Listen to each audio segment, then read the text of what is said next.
मुरुड शहरातील पर्यटकांमध्ये प्रसिद्ध असलेल्या जय हनुमान हॉटेलमध्ये आरोग्यविषयक अत्यंत गंभीर प्रकार समोर आलाय।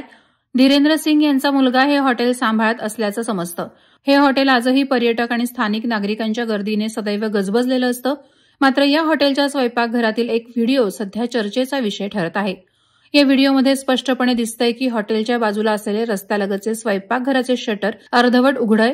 या शटरमधून रस्त्यावरील एक भटक्या कुत्र्यानं स्वयंपाकघरात प्रवेश केला आणि तिथे भांड्यात ठेवलेले पदार्थ खाल्ले। हा प्रकार काही सतर्क नागरिकांनी कॅमेऱ्यात कैद केला असून हा व्हिडिओ सध्या झपाट्यानं व्हायरल होत असल्याचं समजतं। या घटनेमुळे स्वयंपाकघरातील स्वच्छता, अन्न संवर्धन आणि आरोग्य धोरणांबाबत गंभीर प्रश्न निर्माण झालेत। खाजा आणि इतर खाद्यपदार्थ भांड्यांमध्ये उघड्याने ठेवले होते। अशा अवस्थेत कुत्रा त्या भांड्यांमध्ये तोंड घालतो आणि अन्न खाऊन पुन्हा निघून जातो। ही गोष्ट ग्राहकांच्या आरोग्यास अतिशय घातक असल्याचं मत प्रत्यक्षदर्शींनी नोंदवलं आहे। जय हनुमान हॉटेल मुरुड शहरातील वर्दळीच्या ठिकाणी आहे। येथे शासकीय कार्यालय, खासगी रुग्णालय, डॉक्टर, नर्स तसंच हजारो पर्यटक रोज गर्दी करतात। विशेष म्हणजे येथे तयार होणारे खाजे परदेशात सुद्धा पाठवले जातात।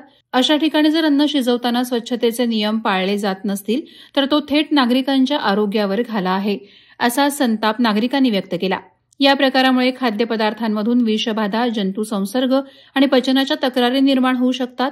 भटक्या प्राण्यांचा अन्नावर संपर्क म्हणजे थेट संसर्गाचा धोका वाढवणारा प्रकार आहे। हा प्रकार अत्यंत गंभीर असून स्थानिक अन्न आणि औषध प्रशासन, नगरपालिका आणि आरोग्य विभागानं त्वरित तपासणी करावी, दोषी हॉटेल मालकावर कठोर कारवाई करावी, अशी नागरिकांची मागणी आहे।